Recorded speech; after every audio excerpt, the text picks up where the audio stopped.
Sir, pakawalan niyo po ako. Maawa po kayo sa akin, sir. Wala po akong kasalanan. Hindi po ako pumatay kay Wally, sir. Maniwala kayo. Hindi ko po yun magagawa. Inosente po ako, sir. Tumigil ka na. Huwag mo na sayangin ang laway mo. Lahat ng kriminal, sinasabi na inosente sila. Sir, nagsasabi po ako na totoo, sir. Maniwala po kayo sa akin, sir. Tama na, tama na. Sige na.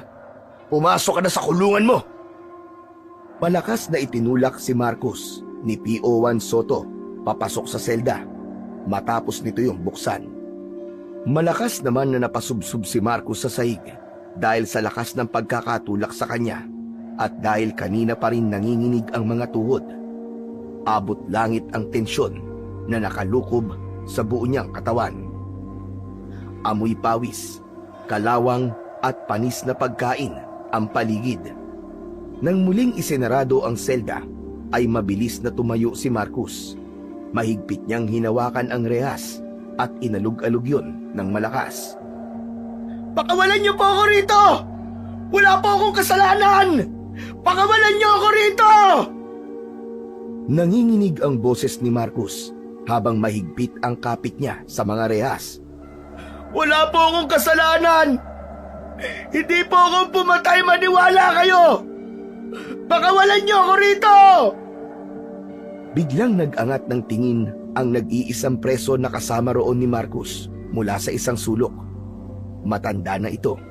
May puti na ang buhok, ngunit matikas pa rin ang tindig. Tumigil ka na. Kahit anong gawin mo, kahit anong sabihin mo, walang maniniwala sa'yo. Humarap si Marcos sa lalaki. Pero totoo po sinasabi ko. Hindi ako dapat narito. Wala akong ginawang masama. Ay nako. Wala na silbi sa salita mo rito. Kahit magpaliwanag ka na magpaliwanag, kriminal ka na sa mga mata nila. Natigilan si Marcos. Ang walang tigil na pag-agos ng luha ay sinabayan ng malamig na pakiramdam ng kawalan ng pag-asa. Unti-unti siyang naupo sa malamig na sahig habang ang likod ay nakasandal sa rehas. Pero hindi ako dapat nandito. Wala talaga akong kasalanan. Napatulala si Marcos. Bumalik sa isip niya ang alaala ng gabing yon. Ang gabing nagpabago sa kanyang buhay. Nasa bahay noon si Marcos nang marinig niya ang sigaw ng kapitbahay na si Wally. Malakas at puno ng takot ang sigaw, kaya mabilis siyang tumakbo palabas habang dala ang itak na ginagamit sa pagtatrabaho bilang tagagapas ng damo. Puno ng kadiliman ang paligid, ngunit nakita niya si Wally na nakahandusay sa lupa. Wakwak ang tiyan nito habang may aswang na sinisipsip ang dugo nito sa leeg. Nang makita si Marcos ng aswang, ay siya naman ang inatake nito. Habang pilit niyang iniiwasan ang matatalim na kuko ng aswang, ay nawalan siya ng balanse at nasubsob sa bangkay ni Wally. Naramdaman niya ang malagkit na dugo sa kanyang muka at kamay. Bago pa siya muling makatayo, tumakbo na ang aswang palayo. Sa pagkakataon na yon, ay may mga taong dumating pero wala na ang aswang. At dahil siya ang nakita ng mga tao na nasa tabi ng bangkay ni Wally at may hawak pa siyang itak, ay siya ang pinagbintangan ng mga ito na pumatay kay Wally. Hindi kumibo si Antonio mula sa pagkakaupo niya sa sahig. Walang tigil ang pag-agos ng luha sa kanyang mga mata habang unti-unti niyang naramdaman ang bigat ng realidad na wala nang makikinig at maniniwala pa sa kanya. Unang gabi ni Marcos sa loob ng kulungan at tanging ang mga hilik ng kasama niyang preso ang kanyang naririnig. Nakahiga si Marcos sa maliit na higaan. Pilit ipinipikit ang mga mata, ngunit hindi niya magawang makatulog. Ang kanyang dibdib ay tila may mabigat na batong nakadagan. At ang mga alaala ng gabing yon ay paulit-ulit na bumabalik sa kanyang isipan. Ang dilim ng paligid, ang sigaw ni Wally at ang aswang. Lahat ng yun ay hinding-hindi niya makakalimutan habang siya ay nabubuhay. Kung hindi dahil sa aswang na yon, wala sana ako rito ngayon.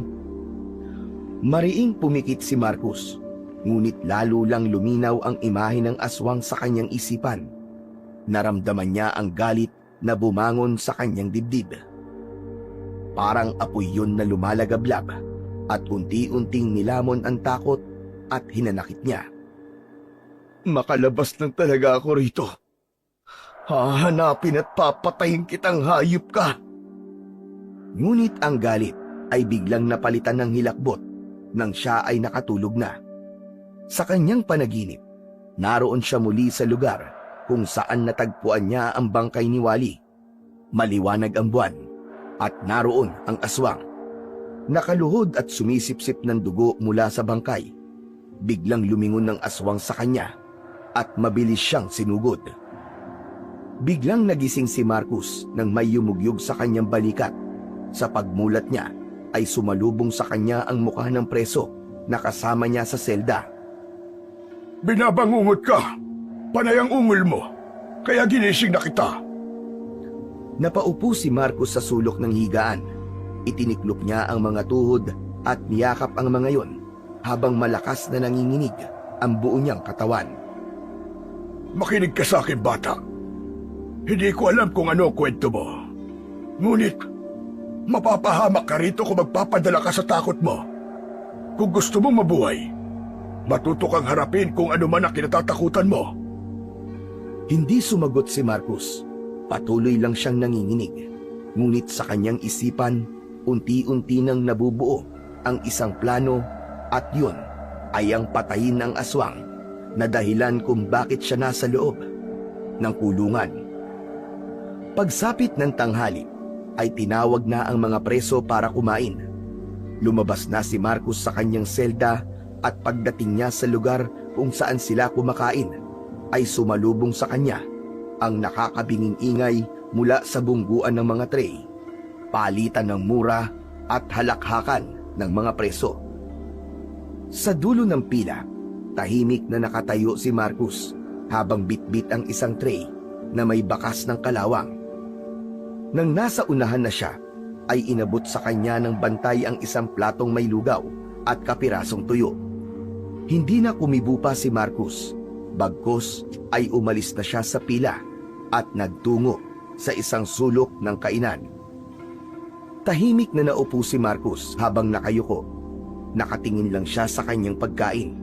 Ngunit hindi pa man niya nagagalaw ang kanyang pagkain nang isang preso na may malaking katawan ang bigla na lang umagaw sa pagkain niya. Aalmasana si Marcus, pero pinanlakihan siya ng mga mata ng preso. Tila napako siya sa kinauupuan niya. Kita sa mukha ng preso ang tapang at yabang. Napansin niyang nagmamasid ang ibang preso na parang naghihintay kung lalaban ba siya o hindi. Ngunit sa huli, mas pinili na lang ni Marcus ang manahimik at yumuko. Tumatawang umalis ang presong kumuha ng pagkain ni Marcus. Pinigilan niyang maiyak ng sandaling yun kahit awang-awa na siya sa kanyang sarili.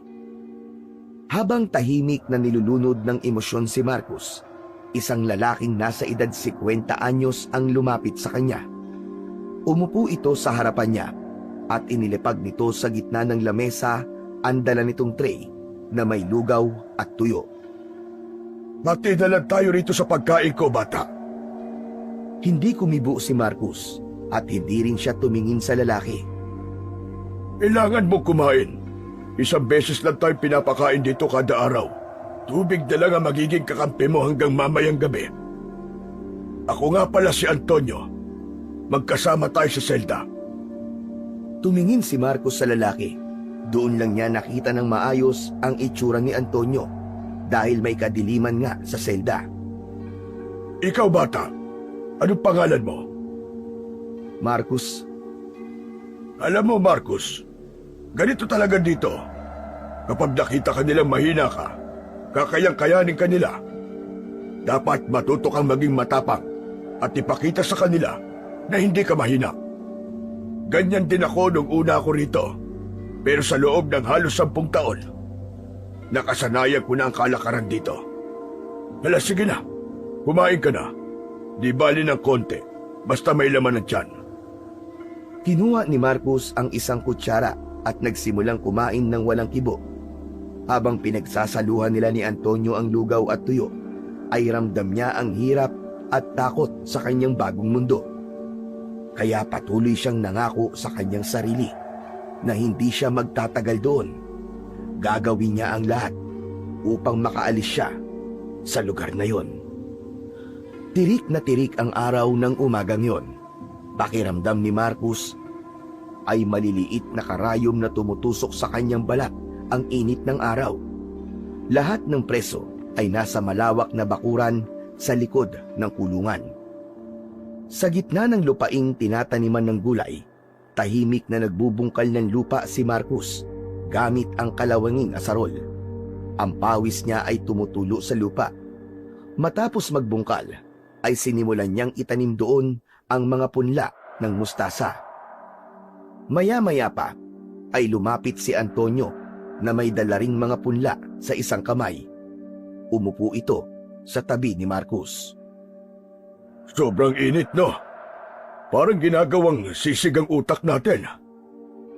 Hindi sumagot si Marcos. Ipinagpatuloy niya lang ang pagtatanim ng punla. Kumusta ka na nga pala, Marcos? Tinanong mo pa talaga, ha? Hindi ako magiging okay hanggang nandito ako sa impyernong lugar na to. Alam mo, bata, hindi ka magtatagal dito kung lagi kang ganyan. Kailangan mong matutong makisama at makipagkaibigan. Hindi ko kailangan makisama sa kahit na sino sa inyo dahil alam kong hindi ako magtatagal dito. Yan din ang sinabi ko noon eh. Pero tignan mo, mga 10 taon na ako ritong nakakulong. Teka, sandali. Bakit ka nga pala napunta rito? Anong ginawa mo? Tumigil si Marcos sa ginagawa at tumitig sa punlang hawak niya. Matagal siya bago sumagot at halata ang pag-aalinlangan sa kanyang mga mata. Ayoko nang pag-usapan yan. Abay, bakit naman? Kasi alam ko na kung ano ang mangyayari. Tatawanan mo lang ako eh. Hindi ka rin maniniwala. Baka isipin mo pa na nababaliw na ako. Ganun ba? Eh bakit hindi mo subukan magkwento? Malay mo, maniwala ako. Saglit na natahimik si Marcos at pinakiramdaman niya ang sinseridad sa boses ni Antonio. Hindi niya alam kung dapat ba niyang sabihin ang totoo. Ngunit tila bumigat ang pakiramdam niya sa bawat segundong hindi niya sinasabi ang katotohanan sa iba. Alam niya na kailangan niya yung mailabas kahit paniwalaan man siya o hindi. Narinig ko ang isang sigaw ng kapitbahay naming si Wally nung gabing yon. Agad akong tumakbo papunta sa bahay niya habang may dala akong itak. Pagdating ko ron, nakita ko siya. Isang nilalang. Hindi tao. Ang itsura niya, mahaba ang dila. Pulang-pulang mga mata. Nakakakilabot. Aswang ba? Tama ka. Aswang ang nakita ko. Inatake niya ako pero bigla siyang tumakas. Nang dumating ang ibang tao, nakita nila akong puno ng dugo at may hawak na itak. Kaya yun, inakala nila na ako ang pumatay sa kapitbahay namin. Sinabi ko naman sa kanila na aswang ang pumatay kay Wally, pero walang naniwala sa akin ni isa. Tahimik na nakatitig si Antonio kay Marcos matapos marinig ang kwento niya. Tila nag-iisip ito ng malalim, ngunit walang sinasabi. Naging mabigat ang katahimikan sa pagitan nilang dalawa na nagdulot ng pagkairita kay Marcos. O ano? Kita mo na? Tama ako, di ba? Hindi ka naniniwala sa kwento ko. Nanatiling walang imik si Antonio at hindi nagbabago ang ekspresyon sa mukha nito. Sabi ko na nga, be, bakit pa kasi ako nagkwento sa'yo? Pareho ka lang din ng ibang tao. Iniisip mo ba ngayon na nasisiraan na ako ng ulo? Naniniwala ako sa'yo, Marcos. Hindi lang ako makapaniwala na halos pareho pala tayo ng pinagdaanan. Teka, anong ibig mong sabihin? Sa baryo namin ay isa akong manunugis ng aswang. Lihim yun at walang ibang nakakaalam kundi ako lang. Matagal ko nang ginagawa yun. Inaalam ko kung sino ang aswang sa lugar namin. At kapag natiyak ko na isang aswang ang isang tao, ay pinapatay ko kagad. Marami na akong napatay na aswang, Marcos. Pero isang gabi, may isa akong napatay na aswang. Babae siya. Matanda na. Nang matapos ko siyang patayin, ay bigla siyang bumalik sa anyong tao. At sa kamalas-malasan, may biglang nakakita sa akin. Nagkatinginan sila ni Marcos. Sa mga mata ni Antonio, nakita ni Marcos ang lungkot at bigat ng kwento nito. Wala akong nagawa ng sandaling yun. Sa paningin nila, tao ang pinatay ko.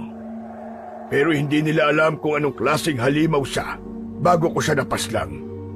Kaya heto ako ngayon, nakakulong tulad mo. Kung ganun, hindi pala ako nag-iisa.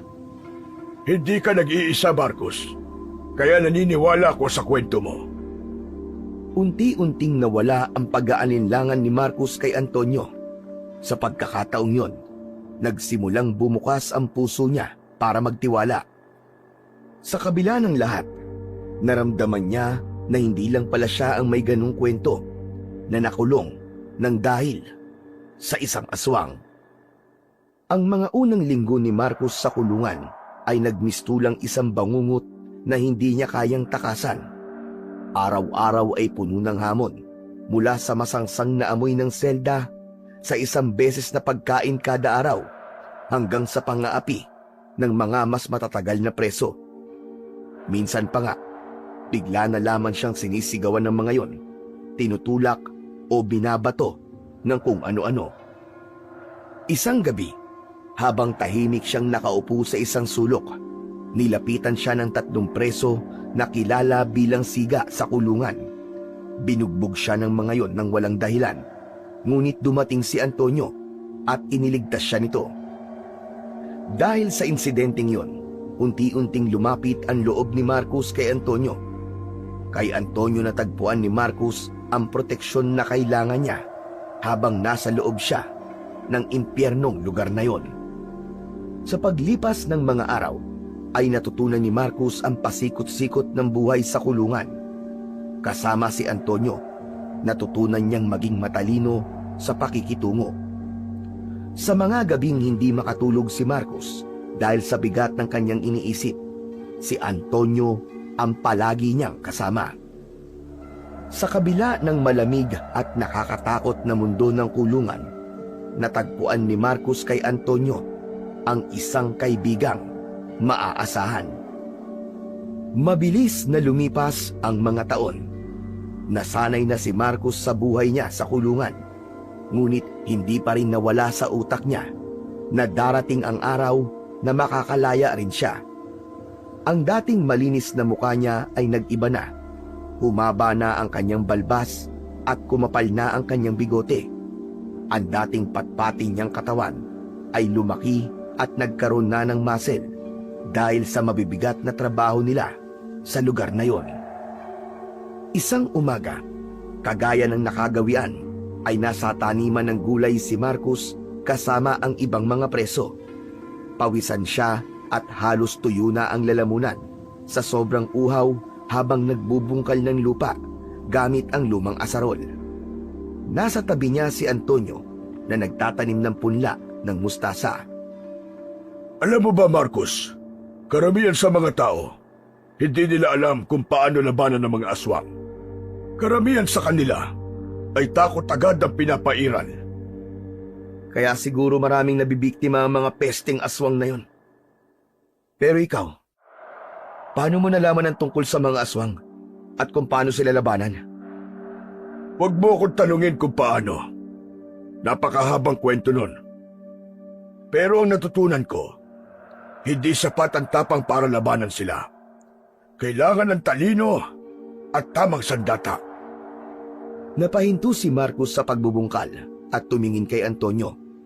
bigla siyang nagkaroon ng interes sa pinag-uusapan nila. Talino at sandata? Anong ibig mong sabihin? Hindi basta-basta mga aswang. Hindi sila tulad ng mga kwentong pinaniniwalaan ng iba, Marcos. Mas mapanganib sila. Ang iba sa kanila ay kayang magbago ng anyo, maging hayop o kahit na anong nilalang. May ilan din na sobrang bilis. Ang iba naman, sobrang lakas. Pero lahat sila ay merong kahinaan. Kapag meron kang tamang sandata laban sa kanila, hinding-hindi sila mananalo sa iyo. Anong klaseng sandata? Banal na tubig? Aglipay na krus? Buntot ng pagi? Tama naman lahat ng sinabi mo. Pero hindi lahat ng aswang ay takot sa mga bagay na yan. May ilan na parang wala lang. Pero ito, Luminga-linga si Antonio sa paligid at tiniyak na walang nakatingin sa kanila. Maya-maya pa ay inilabas nito ang isang patalim mula sa tagiliran ng pantalon nito. Kakaiba ang itsura ng patalim na yon sa normal na patalim. Ang hawakan nun ay kulay ginto na may kakaibang ukit. Antonio, ba't kami ganyan dito? Bawal yan ah! alam ko. Pero ito ang paborito kong sandata laban sa mga aswang. Ang asawa ko nagpuslit nito papasok dito. Alam niyang hindi ko kaya mabuhay dito nang wala ito. Sa lahat ng ginagamit ko sandata laban sa mga aswang, ito ang pinaka-epektibo. Sa kasamaang palad nga lang, hiwalay na kami ng asawa ko dahil nakahanap na siya ng iba. Kaya hindi niya na ako dinadalaw dito. Anong meron sa patalim na yan? Yan ang paborito mong sandata laban sa mga aswang? Alam mo, Marcos, gawa ito sa isang espesyal na uri ng metal. Hindi ko alam kung saan eksaktong nakuha ang materyales. Pero ang sabi ng gumawa nito, ito raw ang pinakakinatatakutan ng mga aswang. Nasubukan ko na ito na maraming beses. At lahat ng aswang na nakalaban ko gamit ang patalim na ito. Walang nakaligtas ni isa. Ilang aswang na bang napatay mo gamit yan? Hindi ko na mabilang. Masyado na silang marami, Marcos. Ibinalik ni Antonio ang patalim sa loob ng pantalon nito at tumingin muli kay Marcos. Pero tandaan mo ito, Marcos. Ang sandata, kahit pag-gaano ka-epektibo, walang kwenta kung duwag ang may hawak.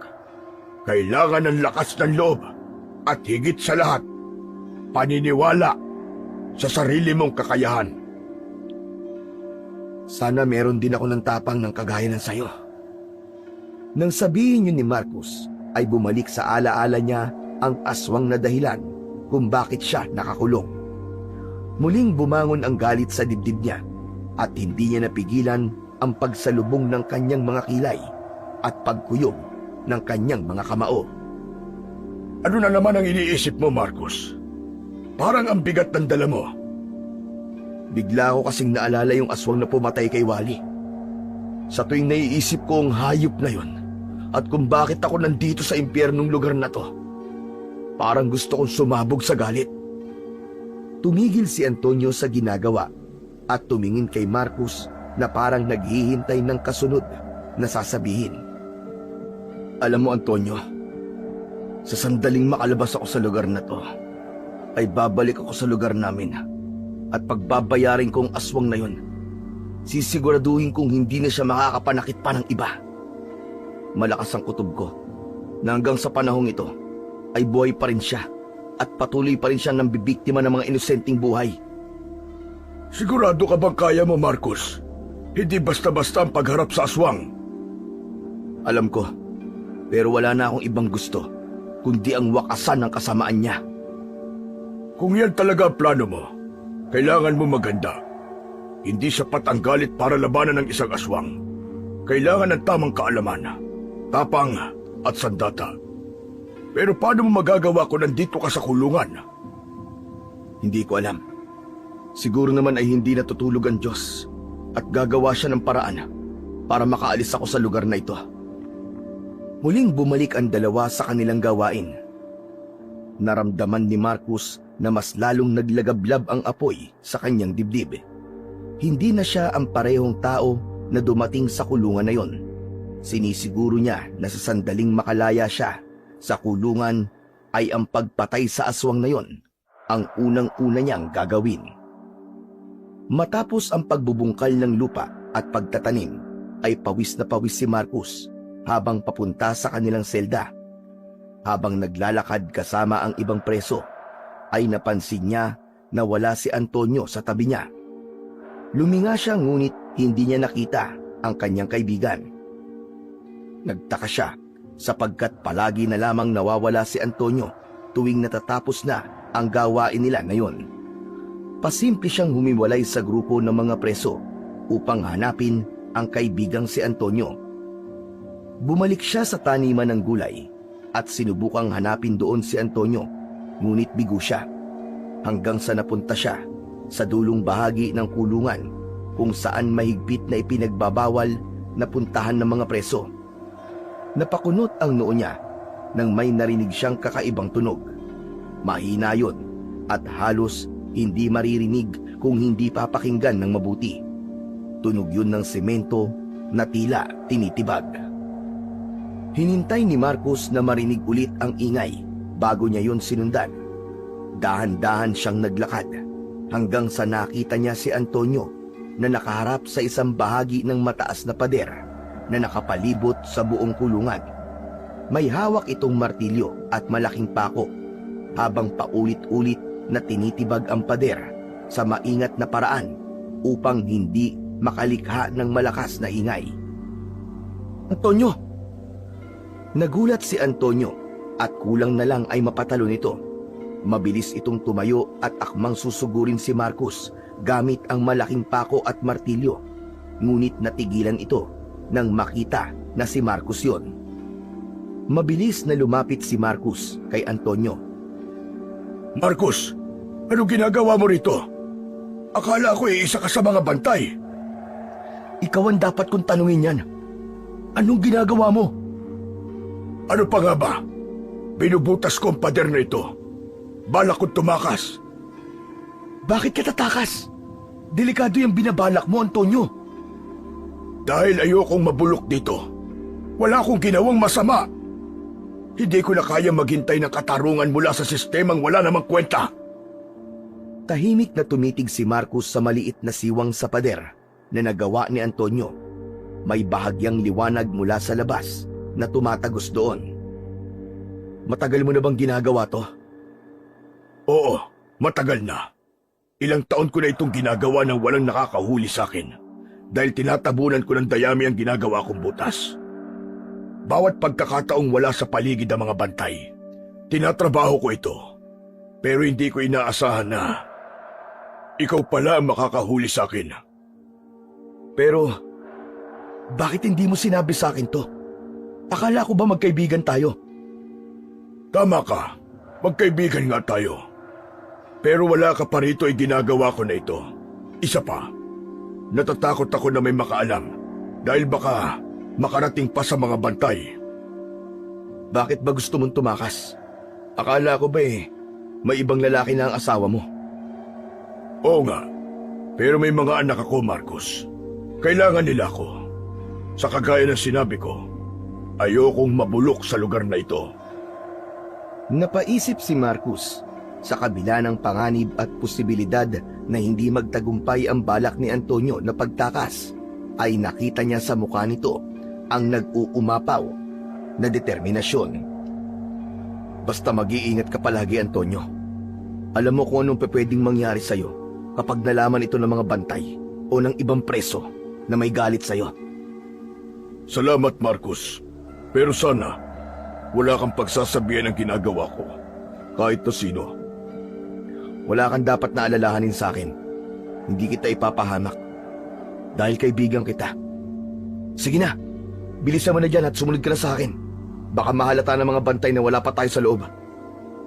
Tahimik na umalis si Marcos at iniwan si Antonio upang ipagpatuloy ang ginagawa nito. Habang naglalakad pabalik sa selda, ay hindi niya naiwasan ang kabahan para sa kaibigan. Taimtim siyang nagdasal na sana ay magtagumpay ito sa balak nitong pagtakas kahit alam niya na hindi yun ang tamang gawin. Kinagabihan, nakahiga na si Marcos sa loob ng selda, ngunit hindi niya magawang makatulog.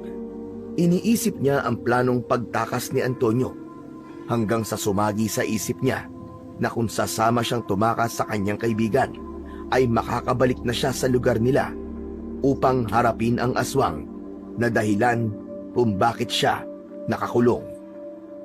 Sa umpisa ay nagkaroon siya ng alinlangan. Naisip niya na baka mas mapahamak siya kapag nahuli sila ni Antonio. Ngunit sa huli, mas nanaig ang kagustuhan niyang ilagay ang hustisya sa kanyang mga kamay. Kinaumagahan, habang nagtatrabaho sila sa taniman ng gulay, ay lumapit si Marcos kay Antonio na abala noon sa pagbubungkal ng lupa. Antonio, may sasabihin sana ako sa iyo eh. Ano yon? Saglit na tumigil si Marcos. Tumingin muna siya sa paligid. Nang makasiguro na walang ibang tao na malapit sa kanila, ay saka siya muling nagsalita. Sasama ako sa pagtakas mo. Anong sinabi mo? Narinig mo ko. Gusto kong sumama sa pagtakas mo rito. Marcos, delikado ang ginagawa ko. Kapag nahuli tayo, patay tayong dalawa. Alam ko yun. Pero wala na akong pakialam sa pwedeng mangyari sa akin. Ayoko na maghintay na makakalaya pa ako rito sa tamang paraan. Kagaya mo, ayoko rin mabulok dito. Pero kapag nahuli tayo, hindi lang kulong ang kapalit nun. Baka hindi na tayo makalabas dito ng habang buhay. Kailangan ko makaalis dito para malinis ko ang pangalan ko, Antonio. Para makabalik ako sa lugar namin at harapin ang aswang na dahilan ng lahat ng paghihirap kong to. Saglit na natahimik si Antonio. Tila pinag-aralan nito kung seryoso ba talaga si Marcos. Maya-maya pa ay tumango ito, bagamat halata sa mukha nito ang pag-aalala. Sige, pero kailangan mo sumunod sa lahat ng sasabihin ko. Wala kang gagawin ng wala kong utos. Naiintindihan mo? Oo, naiintindihan ko, Antonio. Malapit nang matapos ang butas. Ilang gabi na lang, makakalabas na tayo dito. Matagal ko nang pinag-aaralan ng galaw ng mga bantay. Kaya alam ko kung kailan sila nagpapalit ng ship. Doon tayo aalis, kapag sigurado kung walang makakakita sa atin. Sige, tatandaan ko yan. Salamat, Antonio. Huwag ka munang magpasalamat. Kapag nasa labas na tayo, saka mo ko pasalamatan. Ipinagpatuloy ni Marcos at Antonio ang pagbubungkal nang masita sila ng isang bantay dahil sa pag-uusap nila. Habang magkasama silang nagbubungkal ng lupa, tahimik ngunit puno ng determinasyon si Marcos. Alam niyang mali ang tumakas, ngunit sa pagkakataong yon, alam niya na yun lamang ang paraan para makalaya na siya sa kulungan na yon. Simula noon, kapag merong pagkakataon ay palihim na nagtutungo sina Marcos at Antonio sa butas sa pader. Likas na matalas si Antonio sa pagmamasid sa paligid. Alam nito ang bawat sulok ng kulungan, pati ang oras kung kailan nagiging kampante ang mga bantay. Habang lumilipas ang mga araw, lumalaki na ang butas sa pader. Mabagal man ang kanilang pagpapalaki sa butas, ay alam ni Marcos na sapat na ang progreso na yon para bigyan sila ng pag-asa. Hindi lamang ang pader ang unti-unting nabubuksan, pati ang ugnayan ni Marcos at Antonio ay nagiging mas malapit sa isa't isa. Sa bawat hampas ng martilyo, kasabay nito ang mas lalong pagtibay ng pagtitiwala nila sa isa't isa. Hanggang sa wakas ay naging sapat na ang laki ng butas sa pader na yon para makatakas sila. Habang pabalik sila sa kanilang selda, ay binulungan ni Antonio si Marcos. Handa ka na ba, bata? Mamayang gabi na ba? Oo, kapag tulog na ang lahat. Kinagabihan, dahil sa labis na pagod ay hindi na iwasan ni Marcos na makatulog. Naramdaman na lang niya ang mahinang pagyugyug ni Antonio sa balikat niya. Pagbukas ng mga mata niya, ay agad na sumenya si Antonio na huwag siyang maingay. Agad naman na bumangon si Marcus. Pilit niyang inalis ang takot at kaba sa kanyang dibdib. Pinanood niya si Antonio habang maingat na inalis ang rehas sa bintana ng kanilang selda. Inalis ko na dati ang mga tornilyo ng rehas na to para hindi tayo mahirapan. Tahimik na inalis ni Antonio ang rehas ng bintana. Pagkatapos alisin, sumilip muna si Antonio sa labas at siniguradong walang tao. Ako muna, tapos sumunod ka kagad. Maingat na umakyat si Antonio sa bintana at tumalon pababa. Sumunod naman kagad si Marcus. Sa labas ng selda ay sinalubong sila ng malamig na hangin. Tahimik silang gumalaw at iniwasan nila ang mga lugar na iniilawan ng mga bantay mula sa watchtower. Nagtago muna silang dalawa sa likod ng mga drum na nakatambak. Ilang hakbang na lang sila mula sa butas ng pader na natatakpan ng dayami. Ramdam ni Marcus ang bilis ng tibok ng kanyang puso habang nakatingala sa watchtower. Ang ilaw mula roon ay walang tigil sa pag-ikot. Kita rin niya ang anino ng bantay na naroon. Antonio, gaano katagal bago mawala ng bantay yung tore? Ilang minuto lang ang tatagal niyan. Maya-maya ay bababa na yan para magkape. Tahimik silang naghintay. Makalipas ang ilang sandali, ay bumaba na sa watchtower ang bantay. Oras na, Marcus! Takbo! Nagmamadaling tumakbo sina Marcus at Antonio patungo sa butas sa pader. Nang makarating sila roon, ay mabilis nilang inalis ang mga dayami na nakatakip doon. Nang tumambad sa kanila ang butas sa pader, ay hindi napigilan ni Marcus ang maluha dahil abot kamay na niya ang kalayaan na ilang taon nang ipinagdamot sa kanya. Marcus, ikaw na mauna. Pero paano ka? Susunod ako. Basta bilisan mo lang. Mabilis na lumabas si Marcus sa butas.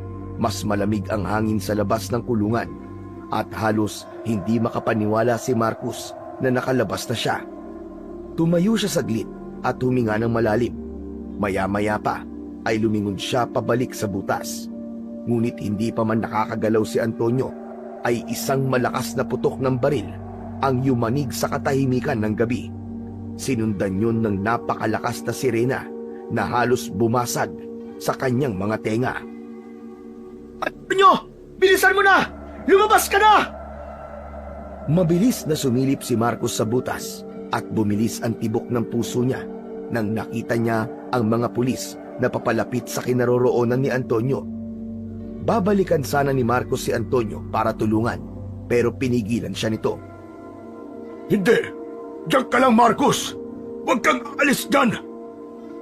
Biglang hinugot ni Antonio ang patalim mula sa bewang nito at itinapon yun kay Marcus. Agad yung sinalo ni Marcus. Antonio, lumabas ka na rin! Malapit na sila! Bilisan mo! Huli na ang lahat para sa akin, Marcus. Halos hindi makapagsalita si Marcus. Sa kabila ng kaba at takot, ay hindi niya kayang iwanan ang taong tumulong sa kanya mula nang makulong siya. Hindi kita iiwan, Antonio! Magkasama tayong lalabas dito! Makinig ka sa akin, Marcus. Hindi ko na kailangan ng kalayaan. Ang kailangan ko, makaganti ka. Gamitin mo ang patalim na yan upang wakasan ang buhay ng aswang na gusto mong patayin. Narinig nila ang papalapit na yabag ng mga pulis. Sige na! Umalis ka na, Marcus! Tumakbo ka na! Mula sa butas ay kitang-kita ni Marcus kung paanong tutukan ng baril ng mga pulis si Antonio. Wala nang nagawa si Marcus ng mga oras na yon, kundi tumakbo kahit labag yun sa kanyang kalooban. Nasa isip niya na hindi niya pwedeng sayangin ang pagod ni Antonio ng ilang taon upang gawin ang butas na yon. Tumatakbo si Marcus sa talahiban. Ilang beses siyang nahiwa ng matatalas na talahib, ngunit hindi niya yon ininda. Agad niyang isinuksok ang patalim na ibinigay ni Antonio sa likod ng bulsa ng kanyang suot na pantalon. Hanggang isang malakas na putok ng baril ang yumanig sa buong pagkatao ni Marcus. Isang matalim na sakit ang naramdaman niya sa kanyang balikat nang tumama ang bala ng baril doon. Napatigil siya sa pagtakbo at napahawak sa bahagi kung saan tumama ang bala. Ramdam niya ang pagtagas ng mainit na dugo sa kanyang kamay. Hindi ko pwedeng biguin si Antonio. Hindi ako maaaring sumuko. Muling nagpatuloy sa pagtakbo si Marcos. Alam niya na nakasunod sa kanya ang mga bantay sa kulungan. Naging madulas at maputik na ang lupang kanyang tinatapakan hanggang sa biglaang natapilok siya at nawala ng balanse. Dumulas siya pababa sa gilid ng talahiban. Dire-diretso siyang bumulusok paibaba hanggang sa tuluyan siyang bumagsak sa ilog na may rumaragasang tubig. Malalim ang tubig sa ilog at agad na nilamon ng tubig si Marcos. Ngunit hindi siya pinanghinaan ng loob. Habang pinipilit niyang pumaibabaw sa tubig, ay naramdaman niya ang malakas na paghampas ng kanyang ulo sa malaking bato. Unti-unting nanlabo ang paningin ni Marcos hanggang sa tuluyan na siyang niyakap ng kadiliman habang inaanod siya ng malakas na agos ng tubig sa ilog. Nagising si Marcos sa malamig at mababaw na bahagi ng ilog. Kalat na ang liwanag sa paligid at ang sikat ng araw ay bahagyang pumapasok sa kanyang muka. Napasinghap siya ng malalim. Pakiramdam niya ay binigyan siya ng ikalawang buhay ng sandaling yun. Nang tumayo siya, ay naramdaman niya ang kirot sa kaliwang balikat. Agad niyang kinapa ang bulsa sa likod ng kanyang pantalon upang alamin kung naroon pa rin ang patalim na ibinigay sa kanya ni Antonio. Nakahinga siya ng maluwag nang malaman na hindi yun nawala nang anurin siya sa ilog. Bagamat masakit ang balikat mula sa tama ng bala, ay pilit pa rin naglakad si Marcos. Hindi pa rin siya makapaniwala na naging matagumpay ang pagtakas niya. Habang naglalakad sa gilid ng ilog, ay may nakitang maliit na kubo si Marcos. Lumapit siya sa kubo at ang hinala niya ay walang tao roon. May mga nakasampay na damit sa labas ng kubo. Hindi na siya nagdalawang isip na kumuha ng kupas na t-shirt at pantalon. Kinuha na rin niya ang lumang tsinelas na nasa gilid ng kubo at isinuot niya ang lahat ng yun. Pasensya na, pero kailangan kong gawin to. Ang basang damit niya ay itinapon niya sa ilog. Masakit pa rin ang kanyang balikat, ngunit mas pinili niyang magpatuloy sa paglalakad. Naglakad si Marcos ng walang tigil sa loob ng ilang oras. Kahit pagod na siya, ay hindi siya nagpahinga. Nang makarating siya sa bayan, ay doon na siya nakaramdam ng labis na panghihina dahil sa gutom. Napansin niya ang isang basurahan. Agad siyang lumapit doon at sinuyod ang mga naroon hanggang sa makakita siya ng isang piraso ng tinapay na hindi pa ubos. Pwede na to. Lamang tiyan na rin to. Pikit matang kinagat ni Marcos ang tinapay na yon. Hindi niya na pinansin ang alikabok o dumi na nakadikit sa tinapay.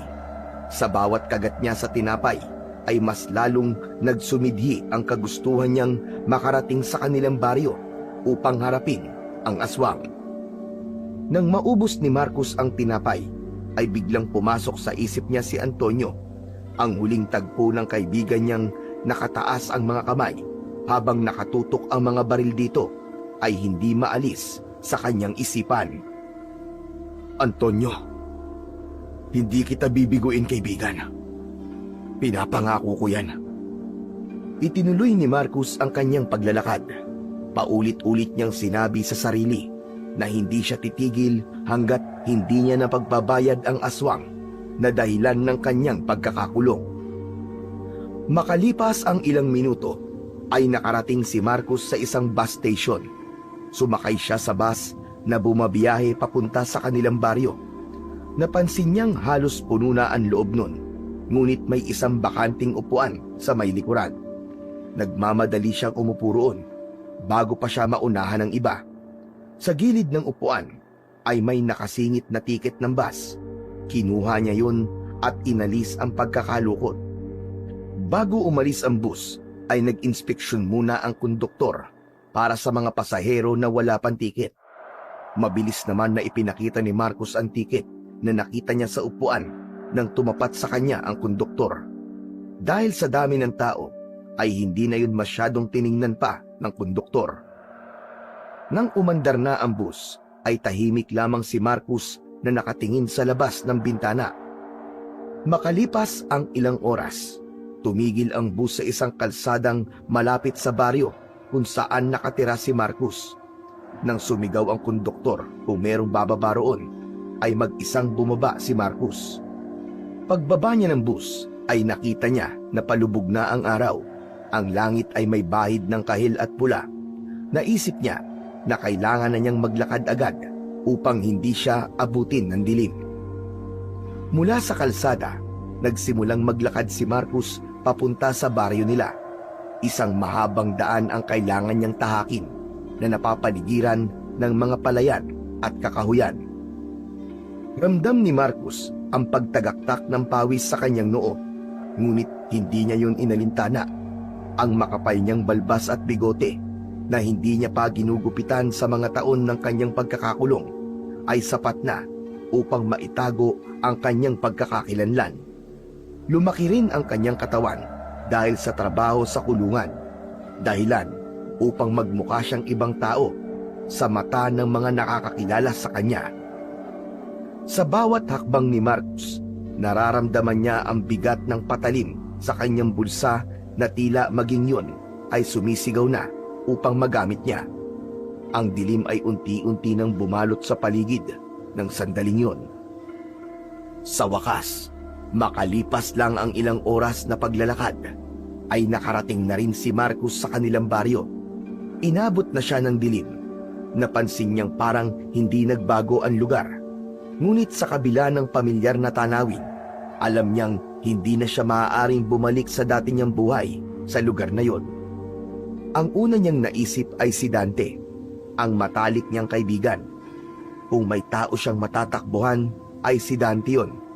Alam niyang tapat si Dante sa kanya at maaasahan niya ito.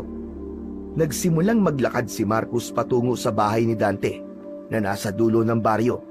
Habang naglalakad sa makipot na daan, napansin niyang kakaiba ang ihip ng hangin.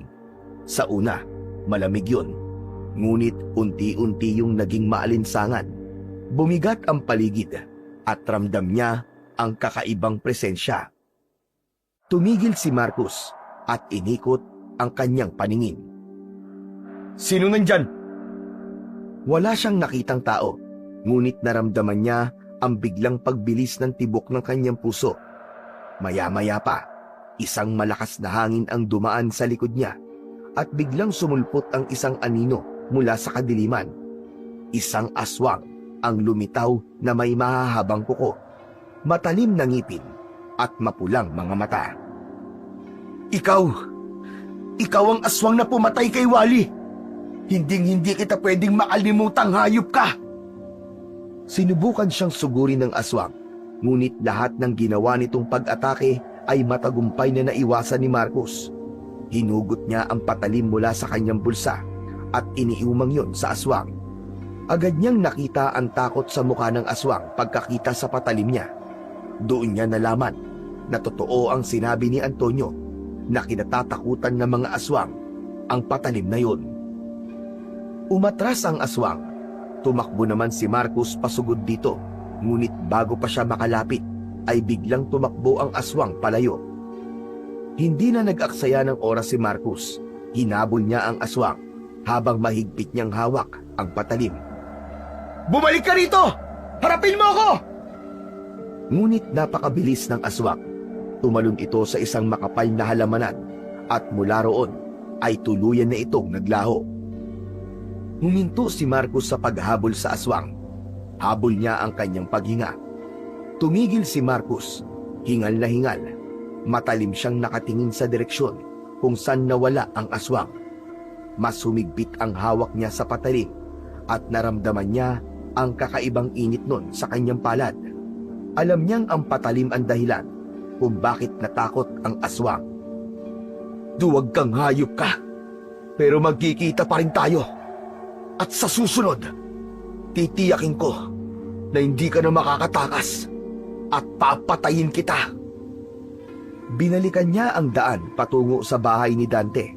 Alam niyang kailangan niyang maghanda dahil simula pa lang yun ng mas malaki niyang laban. Pagkalipas ng ilang minuto, ay narating na ni Marcos ang maliit na kubo ni Dante sa dulo ng baryo. Lumapit siya sa binto at marahang kumatok. Nakarinig siya ng kaluskos sa loob nun at maya-maya pa, bumukas ang pinto. Bumungad sa kanya si Dante na agad na napakunot ang noo nang makita siya. Sino ka? Anong kailangan mo sa akin ng ganitong oras? Dante, hindi mo ba ako nakikilala? Ako to, si Marcos. Natigilan si Dante na para bang inisip nito kung nagsasabi siya ng totoo o hindi. Ngunit nang mapagmasdan siya nito ng mabuti, ay biglang nagliwanag ang mukha nito. Marcos! Hindi maaari! Ikaw ba talaga yan? Oo, ako nga to. Halika! Pasok ka, pare! Pinatuloy ni Dante si Marcos sa loob ng kubo. Naupo si Marcos habang si Dante naman ay nanatiling nakatayo sa kanyang harapan. Kailan kayo lumaya, pare? Bakit hindi mo ko sinabihan? Hindi ako lumaya, Dante. Tumakas ako. Ano? Tumakas ka? Diyos ko, Marcos! Alam mo ba delikado yung ginawa mo? Pinapalit po mundo mo, pare! Alam ko, pero wala akong ibang paraan na maisip para makalabas sa kulungan kundi ang tumakas. Bakit ka pumunta rito? Alam mo bang pwede ako madamay kapag hinarap ka ng mga pulis? Pare, ayoko ng problema. Nananahimik ang buhay ko. Hindi ka madadamay, nangangako ko. Kaya nakikiusap ako sa'yo na dito muna ako titira sa bahay mo kahit pansamantala lang. Sandaling tumahimik si Dante, ngunit halatang hindi pa rin ito kampante. Bilang kaibigan mo, wala akong magagawa kundi ang tulungan ka, pare. Pero paano kung may makakita sa'yo? Siguradong isusumbong ka nila sa mga pulis. Hindi nila ako makikilala, pare. Ikaw nga, hindi mo ako nakilala kung hindi ko pa sinabi kung sino ko. Tignan mo ako, Dante. Malaki na ang pinagbago ko. Kung sa bagay, tama ka. Pero bakit ka tumakas? Anong dahilan? Pare, hindi ako ang pumatay kay Wally. Hindi ko pagbabayaran ng isang kasalanan na hindi ako ang gumawa. Pero pare, malinaw ang lahat. Nakita nila. Ikaw ang kasama ni Wally nung gabing yun. Oo, kasama ko nga siya. Pero hindi ako ang pumatay sa kanya. Isang aswang ang pumatay sa kanya, pare. Bahagyang natawa si Dante, ngunit halata ang nerbiyos sa tawa nito. Ano ka mo? Aswang? Marcos, seryoso ka ba? Parang hindi naman totoo yung mga aswang-aswang na yan eh. Dante, sa pagkakakilala mo sa akin, kaya ko bang pumatay? Hindi, pare. Kilala kita. Hindi mo magagawa yun. Kaya ako tumakas ay dahil gusto kong patayin ang aswang na pumatay kay Wally. Gusto kong linisin ang pangalan ko at higit sa lahat, gusto kong magiganti sa halimaw na yun. Napatingin si Dante kay Marcos. Bakas sa mukha nito ang halo-halong emosyon. Takot, pag-aalinlangan, ngunit may bahid din ng pangunawa. Diyos ko, Marcos! Ano ba tong pinasukan mo? Hindi mo kailangan maniwala sa akin ngayon. Pero nangangako ko na patutunayan ko sa lahat na totoong may aswang dito sa baryo natin. At yun ang pumatay kay Wally. Sige, dito ka muna, pare. Pero sana alam mo ang ginagawa mo. Huwag ka mag-alala, pare, dahil hindi ako magiging problema. Maraming salamat, Dante, ha. Hindi ako nagkamali ng taong nilapitan. Para kay Marcos ay malaking bagay para sa kanya na nasa kanya ang tiwala ng kaibigan niya. Maagang nagising si Marcos kinabukasan. Maingat niyang isinuksok ang patalim sa loob ng kanyang jacket. Isinuot niya ang isang lumang sombrero na nakita niya sa bahay ni Dante upang mas lalo pa niyang maitago kung sino talaga siya. Paglabas niya ng bahay ni Dante, tumambad sa kanya ang lugar na dati ay tinawag niyang tahanan. Ngunit sa pagkakataon na yon, alam niyang may isang halimaw na nagtatago sa lugar na yon. Tahimik siyang naglakad. Ang bawat taong nadadaanan niya ay pinagmamasdan niya ng mabuti. Ang kilos ng mga yon, mga galaw ng mata, at kung ano pang palatandaan na masasabi niya na aswang ang taong nakikita niya. Nagpatuloy si Marcos sa kanyang paglalakad. Sa huli, natagpuan niya ang sarili sa isang lumang tulay. Huminto siya at tumingin sa paligid habang ang kanyang mga mata ay nagbabaga sa galit. Hindi ka makapagtatago sa akin habang buhay. Hahanapin kita hanggang sa makita kita. Sa araw na yon ay bigo si Marcos na matagpuan ang aswang. Maya-maya ay naglakad na siya pabalik sa kubo ni Dante. Pagbalik ni Marcos sa kubo ng kanyang kaibigan, ay bumungad sa kanya si Dante na halatang nag-aalala. Halos hilahin siya nito papasok sa bahay. Mabilis nitong isinarado ang pinto at saka siya nito hinarap. Pare, saan ka ba galing? Bakit lumalabas ka ng ganitong oras? Naglibot-libot lang ako, Dante. Tinitignan ko kung may makikita akong kakaiba. Sigurado ako, ang aswang na hinahanap ko ay isa sa mga tao rito sa baryo. Pare, may kailangan kang malaman. Napadaan ako sa bahay ng kapitan kanina. Nakita ko na may mga pulis na kausap si kapitan at ikaw ang pinag-uusapan nila. Anong sinabi nila tungkol sa akin? Sinabi ng mga pulis kay kapitan na tumakas ka sa kulungan. Sabi nila, kung sakaling makita ka nila rito sa baryo, ay agad na ipaalam sa mga pulis. Sigurado ako, nasasabihan na ni kapitan ng lahat ng tao rito na baka nandito ka nga. Nanlamig si Marcos at naramdaman niya ang biglang paglakas ng kabog ng kanyang dibdib. Pare, baka may makakita sa'yo at isumbong ako sa mga pulis. Kaya sana huwag kang lalabas-labas ha. Dito ka na lang muna sa loob ng bahay. Hindi ako pwede magtago lang habang ang aswang na yun ay malaya pa rin gumagala. Kailangan ko siyang makita. Kailangan ko siyang mapatay bago pa siya may mabiktimang iba. Pare, ako na nagsasabi sa'yo. Walang aswang dito sa baryo natin. Kung meron man pare, bakit wala namang sumunod mula nung pinatay si Wally?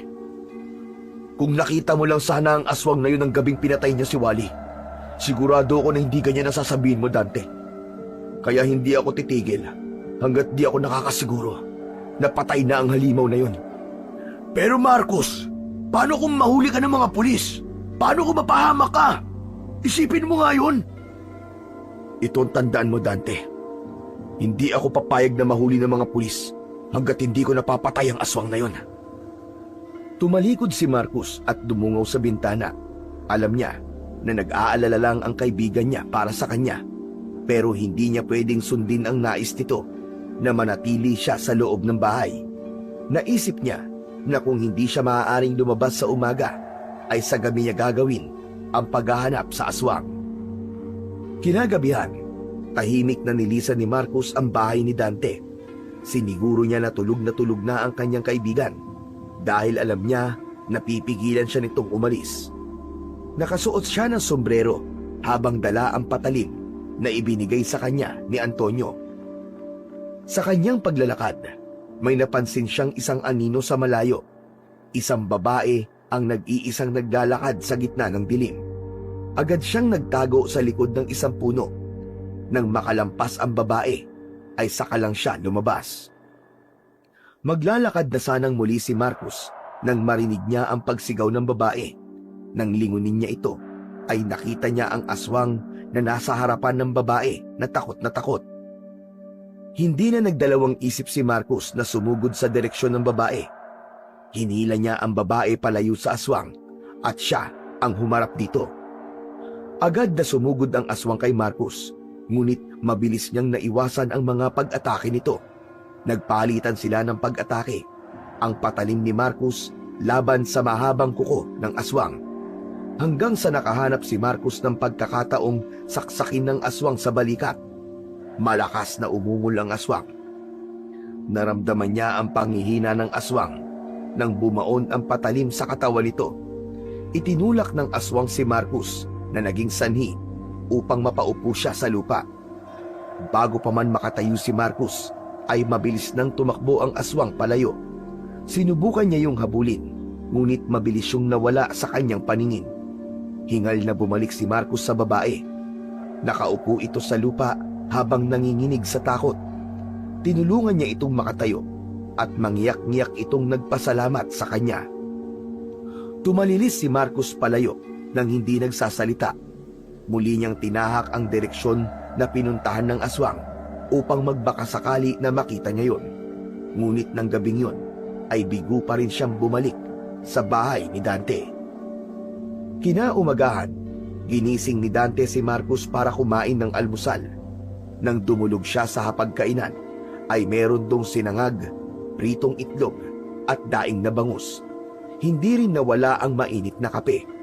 Naging magana sa pagkain si Marcos ng umagang yon.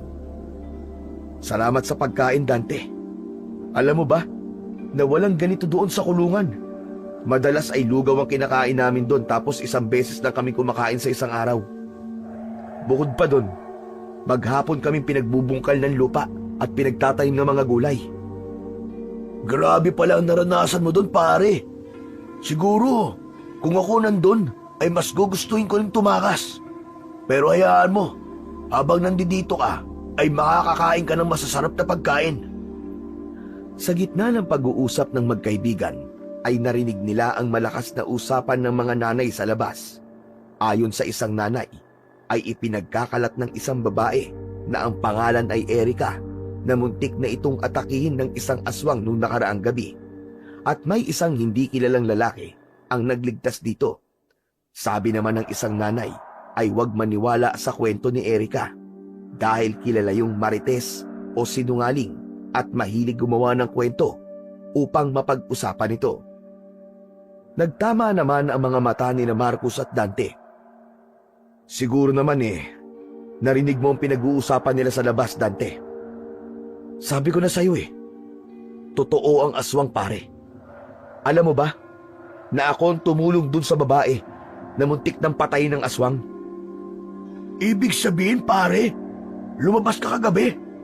Hindi ba sabi ko sa'yo dito ka lang muna sa loob ng bahay? Pambihira ka naman, oo. Kung hindi ako lumabas, pare, malamang patay nang matatagpuan yung babaeng yan. Sayang nga nasaksak ko na yung aswang, pero nakatakas pa rin. Kung ganon, naniniwala na akong merong ang aswang dito sa baryo natin. Pero pare, paano mo lalabanan ang aswang? Tumayo si Marcos at kinuha sa ilalim ng kanyang unan ang patalim. Inilapag niya yon sa lamesa. Ito ang gagamitin ko para patayin ang aswang na yon. Saan mo naman nakuha to, pare? Sa isang kaibigan ko sa kulungan. Sinabi niya sa akin na mabisang sandata yan laban sa mga aswang. Pare, sigurado ka ba sa plano mo? Baka mapahamak ka lang. Wala na akong pakialam kung mapahamak man ako, Dante. Kailangan kong linisin ang pangalan ko. At ang tanging paraan para magawa ko yon ay patayin ang aswang na pumatay kay Wally. Kailangan kong patunayan sa lahat na meron talagang aswang dito. Hindi na muling nagsalita pa si Dante. Tahimik nilang tinapos ang kanilang almusal habang si Marcos naman ay nag-iisip ng kanyang susunod na hakbang. Gabi-gabing umaalis si Marcos sa bahay ni Dante at palagi niyang dala ang patalim na ibinigay sa kanya ni Antonio. Sinusuong niya ang bawat sulok ng baryo upang hanapin ang nasabing aswang. Palagi siyang umaasa na muli niya yung makakaharap. Ngunit ilang gabi na niyang hindi nakikita ang aswang. Tila alam nito na hinahanap niya ito, kaya nakaramdam siya na nagtatago ang aswang sa kanya. Hanggang isang umaga, nagising si Marcos sa balita na may natagpo ang bangkay sa baryo. Isang matandang lalaki ang natagpuan sa labas ng kanyang kubo. Ang katawan nito ay puno ng kagat at wala na ang mga laman loob. Nabalot ng takot ang buong baryo dahil sa pangyayaring yon. Nang sumunod na umaga, isa na namang balita ang gumulat sa baryo. Isang dalagitang magbubukid ang natagpuan sa gitna ng palayan na walang buhay. At tulad ng unang biktima, wala na rin ang lamang loob nito. Ang takot ay lalong kumalat sa baryo at maging si Marcos ay nakaramdam ng takot dahil naging sunod-sunod na ang patayan sa kanilang baryo. Alam ni Marcos na nasa paligid lamang ang aswang. Nagtatago ito sa dilim at nag-aabang ng susunod nitong biktima. Ngunit sa bawat gabi ng kanyang paghahanap, tila mas lalong naging tuso ang aswang Ganun pa man, mas lalong lumakas ang determinasyon niya na tapusin na ang kasamaan ng aswang na yon dahil sa magkakasunod na patayan. Isang hapon, mag-isa si Marcus sa kubo ni Dante.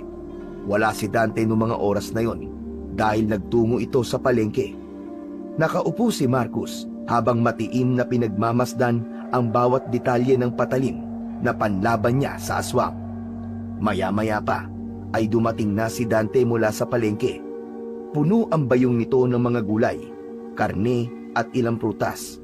Ibinaba ni Dante ang mga dala nito sa maliit na mesa at saka umupo nang may bakas ng pag-aalala sa mukha sa tabi ni Marcus. May masamang balita, Marcus. Ano yun? Narinig ko ang usap-usapan ng mga tao sa palengke na ikaw daw may gawa ng pagpatay doon sa matandang lalaki at sa dalagitang magbubukid. Ano? Bakit ako? Kumalat na kasi dito sa baryo na nakatakas ka mula sa kulungan. At ang sabi nila, yung klase ng pagpatay kay Wally noon, parehong-pareho daw sa ginawa sa mga bagong biktima. Tumayo si Marcus at naglakad papunta sa bintana. Mariin niyang naikuyom ang kanyang mga kamay. Dante, alam mo na hindi ako ang pumatay sa kanila. Alam mo na aswang ang may gawa nun. Oo nga pare, alam ko yun. Pero hindi natin kontrol kung ano ang iniisip ng mga tao. Pinaniniwalaan nila ang gusto nilang paniwalaan. Kaya mas lalo kong kailangan mahanap ang aswang na yun. Kailangan ko na siyang mapatay bago pa siya may muling patayin. Pero pare, paano kung... Kapag nadagdagan pa ang biktima at sa akin pa rin ang sisi, mas lalo lang masisira ang pangalan ko. Tumingin si Marcus sa malayo.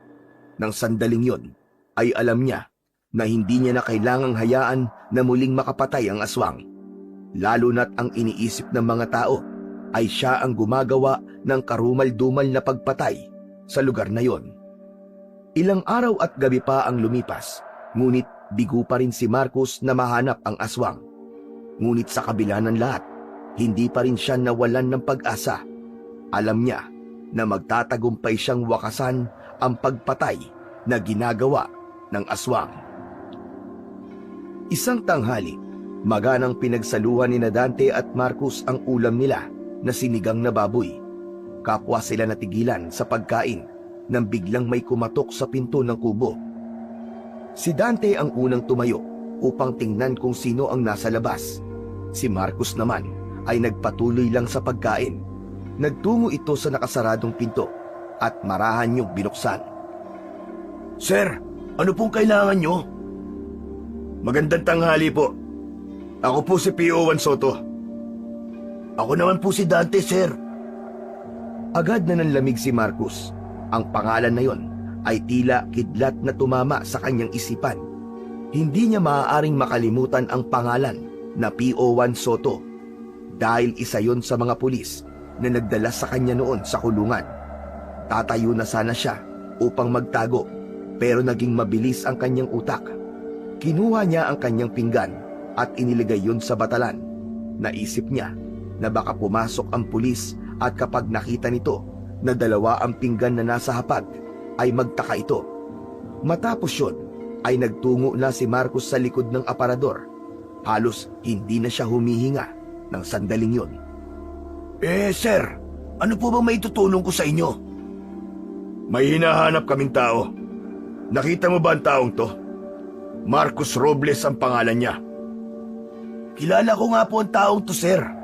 Dati po siyang nakatira rito. Pero matagal ko na po siyang di nakikita eh.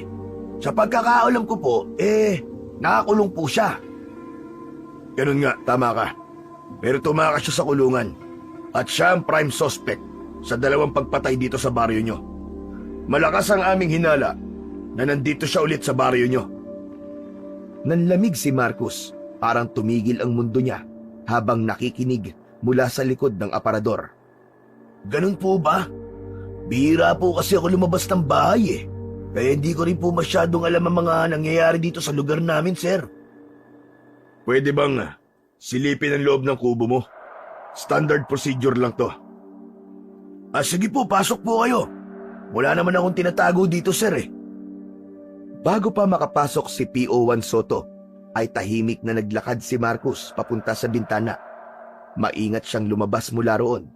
Nagawa niyang bumagsak sa lupa nang hindi gumagawa ng ingay. Mula sa sawali na dingding ay sumilip si Marcos sa loob ng kubo.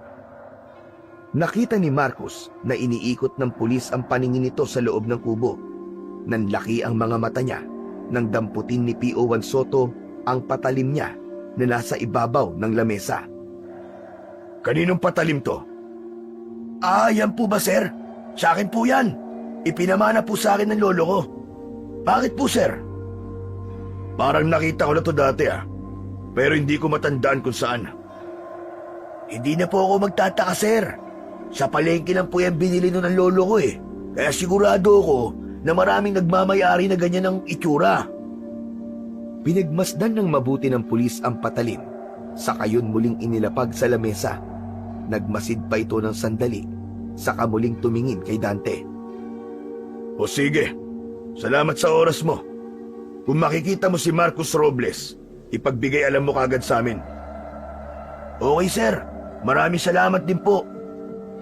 Pagkaalis ni PO1 Soto, ay bumalik na si Marcos sa loob ng kubo. Agad niyang isinarado ang pinto at nakita niya si Dante na nanghihinang napaupo. Kinuha nito ang isang baso ng tubig at mabilis na ininom ang laman nun. Umupo na rin si Marcos sa tapat ng kanyang kaibigan.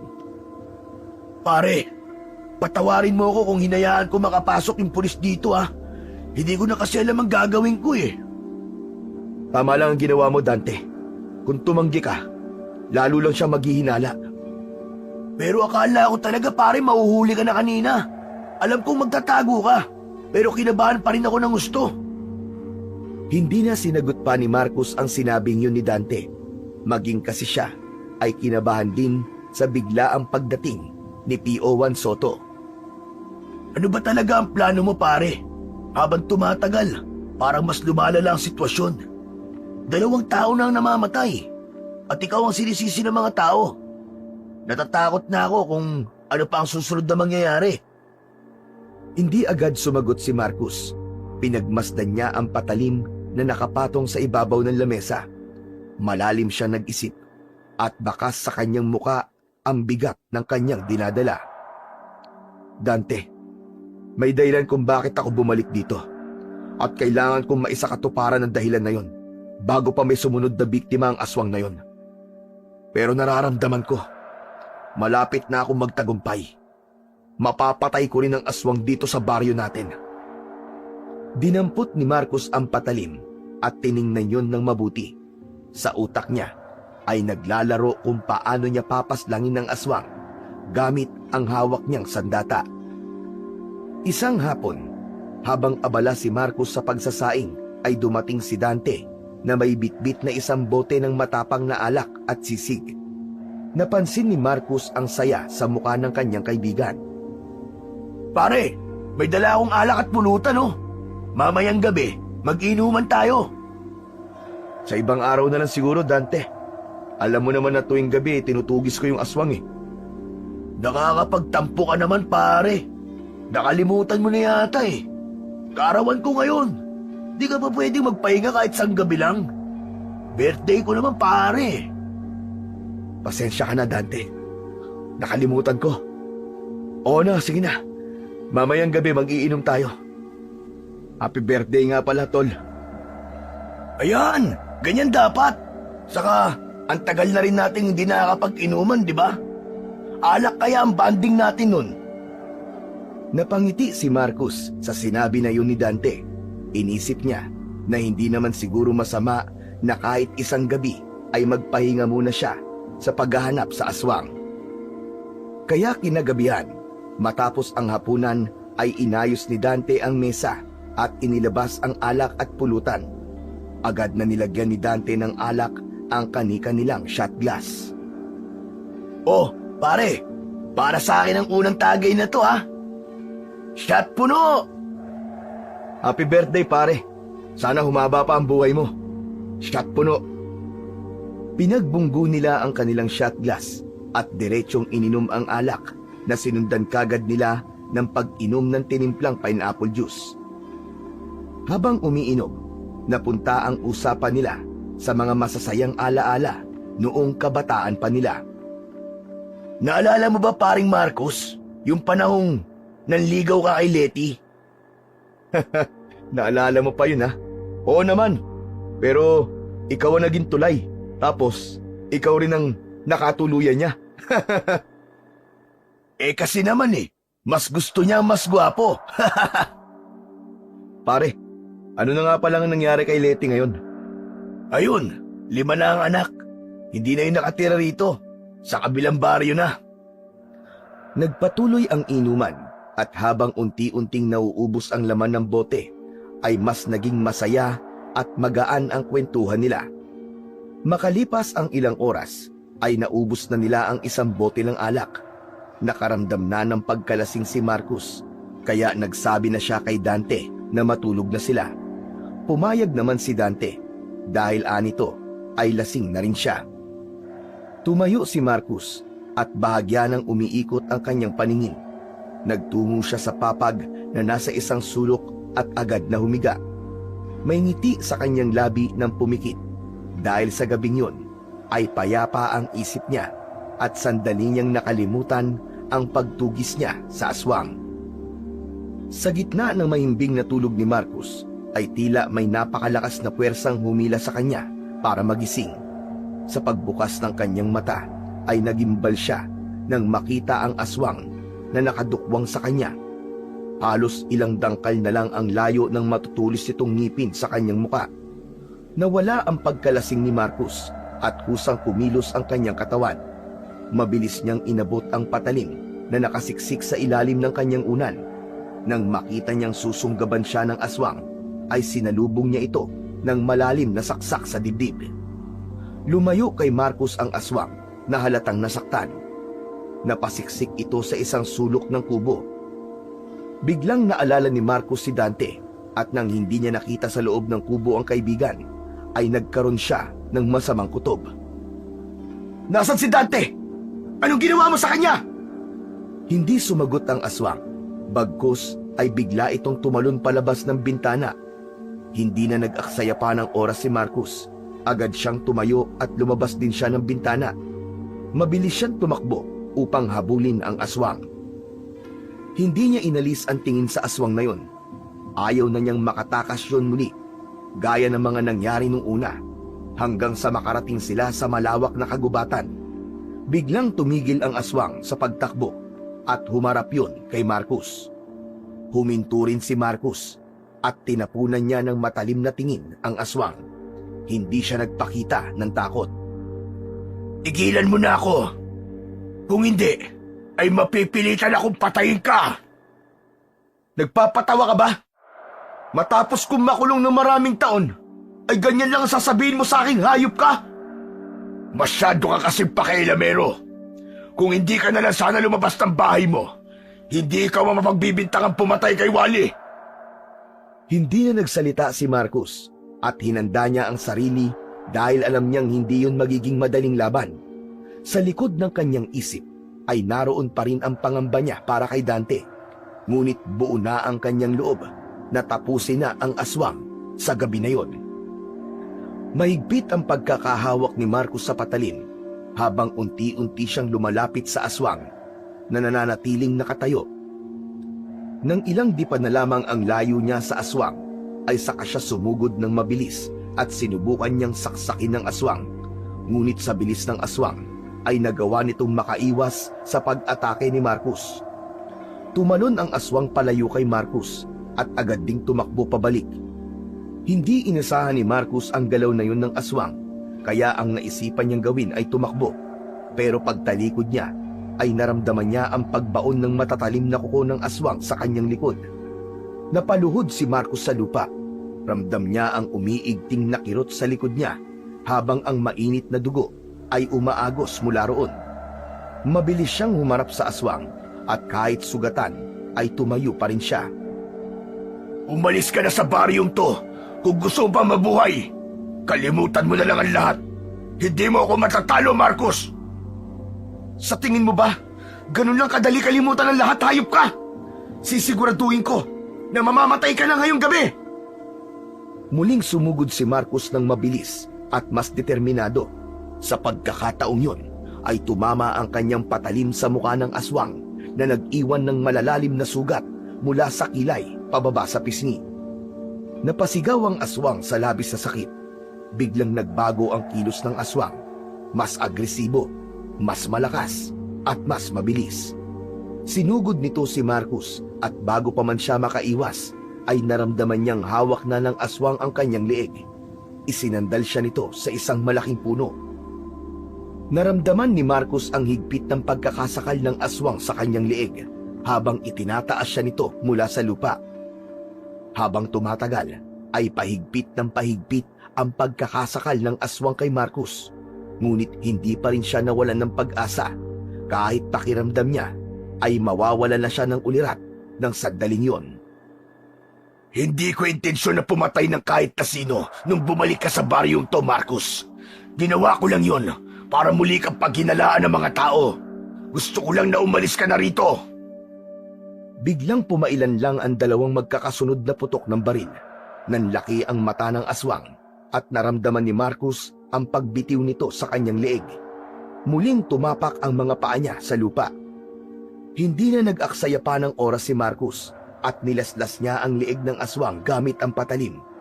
Sumirit ang dugo nito at padapa itong bumagsak sa lupa. Doon niya nakita ang dalawang tama ng bala ng baril sa likod ng aswang. Hanggang sa nakita ni Marcos si PO1 Soto na may hawak na baril at naglalakad palapit sa kanya. Nakaramdam ng kaba si Marcos at inisip niya na tumakas sa pulis, pero tila may kung anong pumigil sa kanya para gawin niya yon. Bakit mo ako tinulungan? Nang makita ko ang patalim sa bahay ni Dante, ay naging pamilya rin sa akin. Pagkaalis ko sa bahay na yon, ay doon ko naalala na minsan ko nang nakita yun kay Antonio. Hindi ko siya sinita kasi alam ko naman na hindi mahilig sa gulo si Antonio sa loob ng kulungan. Alam kong pamilyar yon at doon ko napagtanto na baka ibinigay sa iyo ni Antonio ang patalim niya nung tumakas ka. Nagmanman ako kanina sa labas ng bahay ni Dante hanggang sa nakita ko na may aswang na lumabas sa bintana at sinundan ko yon. Ngayon, naniniwala na ako sa iyo, Marcos. Totoo nga ang aswang at hindi ka ang pumatay noon kay Wally at sa iba pa.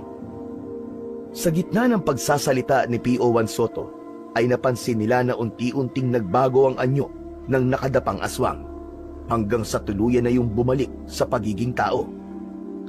Sa wakas, malalaman na natin kung sino ang hayop na aswang na to. Lumapit si Marcos sa katawan at itinihaya niya yon upang makita nila kung sino yon.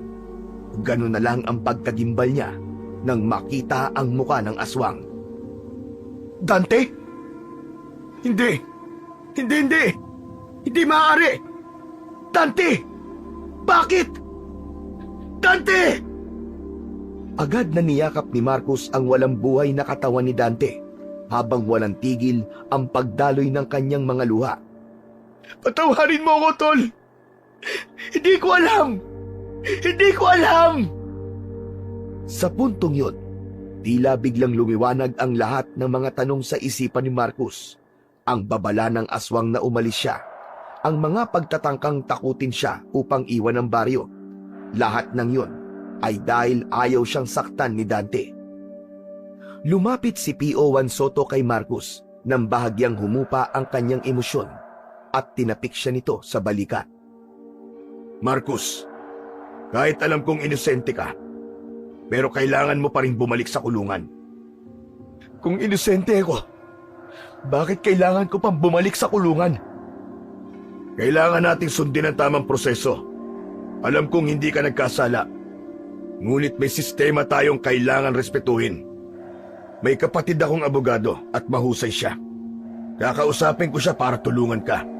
At nangangako ko, Marcos, titestigo ko para patunayan na wala kang kasalanan. Tahimik na tumango si Marcos. Pinunasan niya ang kanyang mga luha at hinawakan ang malamig na kamay ni Dante sa huling pagkakataon. Patawad, Dante. Sana, sa kabila ng lahat ng to, mahanap mo ang kapayapaan. Tahimik na nanatili si P.O. Juan Soto sa tabi ni Marcos at hinayaan lang siya nitong ipagluksa ang kamatayan ng kanyang matalik na kaibigan sa sarili niyang mga kamay. Agad na ibinalik ni P.O. Juan Soto si Marcos sa kulungan kasama ang bigat ng kanyang konsensya at ang alaala ng pagkakaibigang nasira dahil sa isang malupit na katotohanan. Sa kulungan ay muling nagkita sina Marcos at Antonio. Doon ay sinabi ni Marcos ang buong pangyayari, kung paano niya napatay ang aswang at kung paano niya nalaman na ang nilalang na yun ay ang matalik niyang kaibigang si Dante. Malungkot si Antonio sa narinig, ngunit nagbigay ito ng lakas ng loob kay Marcos na magpatuloy at harapin ang bukas. Sa tulong ng abogadong kapatid ni P.O. Juan Soto, muling binuksan ang kaso ni Marcos. Sa mga testimonya at mga ebidensyang nakalap, ay nagpatunay na walang sala si Marcos. Pagkalipas lamang ng ilang buwan, tuluyan nang nakalaya sa kulungan si Marcos. At 1 taon lang ang lumipas, ay si Antonio naman ang pinalaya sa kulungan. Nagpasya ang dalawa na talikuran ang kanilang nakaraan at magsimula ng panibagong buhay. Lumipat sila sa isang lugar na walang nakakakilala sa kanila. Dala ang pag-asang maitatama nila ang kanilang mga pagkakamali at muling makakahanap ng katahimikan at kapayapaan. Sir